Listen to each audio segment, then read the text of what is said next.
ಪಹಲ್ಗಾಮ್ ಭಯೋತ್ಪಾದಕರ ದಾಳಿ ಪ್ರಕರಣಕ್ಕೆ ಬಿಗ್ ಟ್ವಿಸ್ಟ್ ಸಿಕ್ಕಿದೆ. ತಪ್ಪೊಪ್ಪಿಗೆ ಹೇಳಿಕೆ ಕೊಟ್ಟ ಪರಮ ಪಾಪಿ ಪಾಕ್, ನೀಚ ಬುದ್ಧಿ ಬಯಲು ಮಾಡಿದ ಪಾಕಿಸ್ತಾನ. ಪಹಲ್ಗಾಮ್ ದಾಳಿ ಪ್ರಕರಣಕ್ಕೆ ಹೊಸ ತಿರುವು.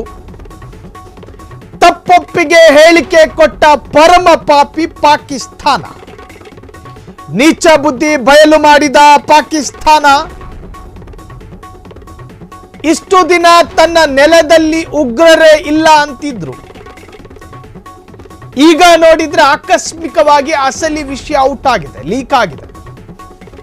ಅಮೆರಿಕಾಗಾಗಿಯೇ ಉಗ್ರರನ್ನ ಪೋಷಿಸಿದ್ದಾಗಿ ಪಾಕ್ ಹೇಳಿಕೆ. ಪಾಶ್ಚಾತ್ಯ ದೇಶಗಳಿಗಾಗಿ ಈ ಕೆಟ್ಟ ಕೆಲಸ ಮಾಡ್ತಿದ್ದೇವೆ, ಆದರೆ ಅದೀಗ ತಪ್ಪೆಂದು ಈಗ ನಮಗೆ ಅರ್ಥ ಆಗಿದೆ.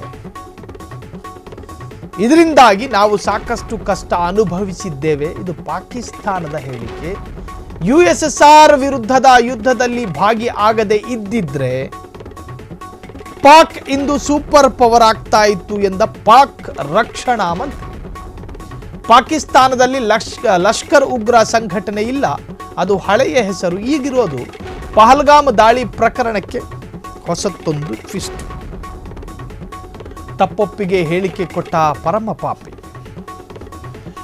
ನಮ್ಮ ದೇಶದಲ್ಲಿ ಉಗ್ರರಿಗೆ ನೆಲೆ ಇಲ್ಲ, ನಾವು ಉಗ್ರರನ್ನ ಪೋಷಿಸ್ತಾ ಇಲ್ಲ, ನಮಗೂ ತಾಲಿಬಾನಿಗೂ ಸಂಬಂಧ ಇಲ್ಲ, ನಮಗೂ ಲಷ್ಕರ್ ಎ ತೊಯ್ಬಾಗೂ ಸಂಬಂಧ ಇಲ್ಲ, ನಮಗೂ TRFಗೂ ಸಂಬಂಧವೇ ಇಲ್ಲ ಅಂತ ಹೇಳಿ ಪ್ರತಿ ಬಾರಿ ಹೇಳಿಕೊಳ್ತಾ ಇದ್ದಂತಹ ಪಾಕಿಸ್ತಾನ, USSR ಯುದ್ಧದಲ್ಲಿ ನಮ್ಮ ಭಾಗಿತನ ಇಲ್ದಲೇ ಇದ್ದಿದ್ರೆ ನಾವು ಸೂಪರ್ ಪವರ್ ರಾಷ್ಟ್ರವಾಗಿ ಮಾರ್ಪಡ್ತಾ ಇತ್ತು, ನಮ್ಮಲ್ಲೊಂದು ತಪ್ಪಾಗಿದೆ, ಅದು ತಪ್ಪು ಅಂತ ಹೇಳಿ ಈಗ ಮನವರಿಕೆಯಾಗಿದೆ.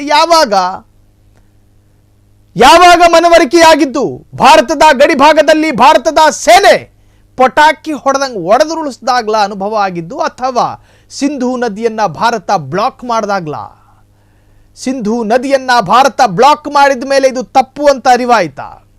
ಭಾರತದ ಇನ್ನೂ ಅತ್ಯಂತ ಕಠಿಣ ನಿರ್ಧಾರಕ್ಕೆ ಪಾಕಿಸ್ತಾನ ವಿಲವಿಲ ಒದ್ದಾಡಲಿದೆ.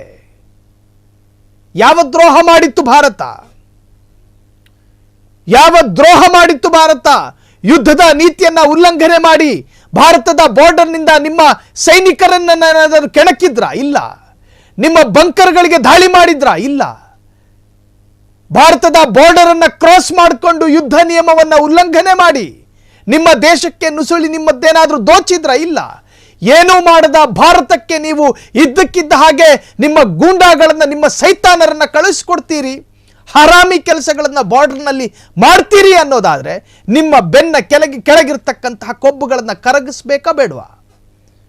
ಬೆನ್ನ ಕೆಳಗಿರುವಂತಹ ಕೊಬ್ಬುಗಳನ್ನ ಕರಗಿಸುವಂತಹ ಎಲ್ಲ ಸಾಮರ್ಥ್ಯ ಭಾರತಕ್ಕಿದೆ.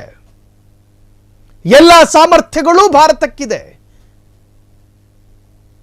ನೀರನ್ನ ತಡೆದದ್ದು ಮಾತ್ರವಲ್ಲ ಕಠಿಣವಾದ ಕ್ರಮ, ಇನ್ನೂ ಅನೇಕ ಕ್ರಮಗಳನ್ನ ಕೈಗೆತ್ತಿಕೊಂಡ್ರೆ ನಿಜಕ್ಕೂ ಕೂಡ ಪಾಕಿಸ್ತಾನ ತತ್ತರಿಸಿ ಹೋಗುತ್ತೆ.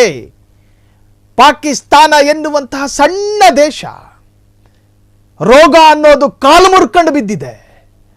ಬಡತನ ಅನ್ನೋದು ಪಾಕಿಸ್ತಾನದಲ್ಲಿ ತಾಂಡವಾಡ್ತಾ ಇದೆ. ರಕ್ಷಣೆ, ನಾಗರಿಕತೆ ಅನ್ನೋದು ಮರೆಮಾಚಿ ಹೋಗಿದೆ. ಕ್ರೈಮ್ ರೇಟ್ ಅತ್ಯಂತ ಹೆಚ್ಚಿರ್ತಕ್ಕಂತಹ ದೇಶ ಪಾಕಿಸ್ತಾನ. ಅಭಿವೃದ್ಧಿ ಅನ್ನೋ ಗಂಧಗಾಳಿ ಇಲ್ಲದೆ ಇರತಕ್ಕಂತಹ ದೇಶ ಪಾಕಿಸ್ತಾನ. ನಿಮ್ಮ ದೇಶದ ರಾಜಕೀಯ ಪಕ್ಷದ ಒಳಗಿನ ರಾಜಕಾರಣಿಗಳು ಪರಸ್ಪರ ಭ್ರಷ್ಟಾಚಾರದ ಆರೋಪಗಳನ್ನ ಕೆಸರಚಾಟದ ಮುಖಾಂತರವಾಗಿಯೇ ಅಧಿಕಾರವನ್ನು ಕಳೆಯುವಂತಹ ದೇಶ ನಿಮ್ಮ ಪಾಕಿಸ್ತಾನ.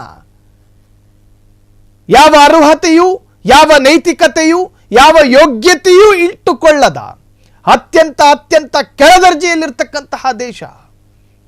ಹಿಂಗೆ ಯಾಕೆ ಬರುತ್ತೆ ಅಂತ ಹೇಳಿದ್ರೆ, ಏನೂ ಮಾಡದ ಬಾರ್ಡರ್ ಯೋಧರನ್ನ, ಏನೂ ಮಾಡದ ಪ್ರವಾಸಿಗರನ್ನ, ಯಾರನ್ನೂ ನೋಯಿಸದ ಪ್ರವಾಸಿಗರನ್ನ ನಿಮ್ಮದೇ ದೇಶದ ಯೋಧರು ಅತ್ಯಂತ ಪೈಶಾಚಿಕವಾಗಿ ಕೊಲ್ಲುತ್ತಾರೆ.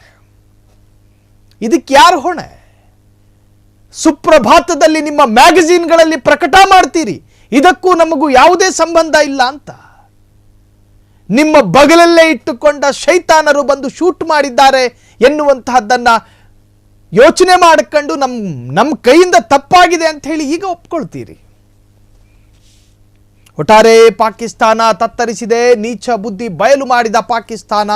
ಇಷ್ಟು ದಿನ ತನ್ನ ನೆಲದಲ್ಲಿ ಉಗ್ರರೇ ಇಲ್ಲ ಅಂತಿತ್ತು. ಈಗ ನೋಡಿದರೆ ಆಕಸ್ಮಿಕವಾಗಿ ಅಸಲಿ ವಿಷಯ ಔಟ್ ಆಗಿದೆ. ಅಮೆರಿಕಾಗಾಗಿ ಉಗ್ರರನ್ನು ಪೋಷಿಸಿದ್ದಾಗಿ ಪಾಕ್ ಹೇಳಿಕೆಯನ್ನು ಕೊಟ್ಟಿರುವಂತಹದ್ದು. ಪಾಶ್ಚಿಮಾತ್ಯ ದೇಶಗಳಿಗಾಗಿ ಕೆಟ್ಟ ಕೆಲಸ ಮಾಡಿದ್ದೇವೆ, ಆದರೆ ಇದೀಗ ತಪ್ಪೆಂದು ಈಗ ನಮಗೆ ಅರ್ಥ ಆಗಿದೆ. ಇದರಿಂದಾಗಿ ನಾವು ಸಾಕಷ್ಟು ಕಷ್ಟ ಅನುಭವಿಸಿದ್ದೇವೆ. USSR ಯುದ್ಧದ ಸಂದರ್ಭದಲ್ಲಿ ಭಾಗಿ ಆಗದೇ ಇದ್ದಿದ್ದರೆ ಭಾರಿ ಸೂಪರ್ ಪವರ್ ಆಗ್ತಾ ಇತ್ತು. ಕಲ್ಪನೆಯಲ್ಲಿಯೂ ಕೂಡ ಅದನ್ನು ಊಹೆ ಮಾಡಿದ್ರೂ ತಪ್ಪಾಗುತ್ತೆ.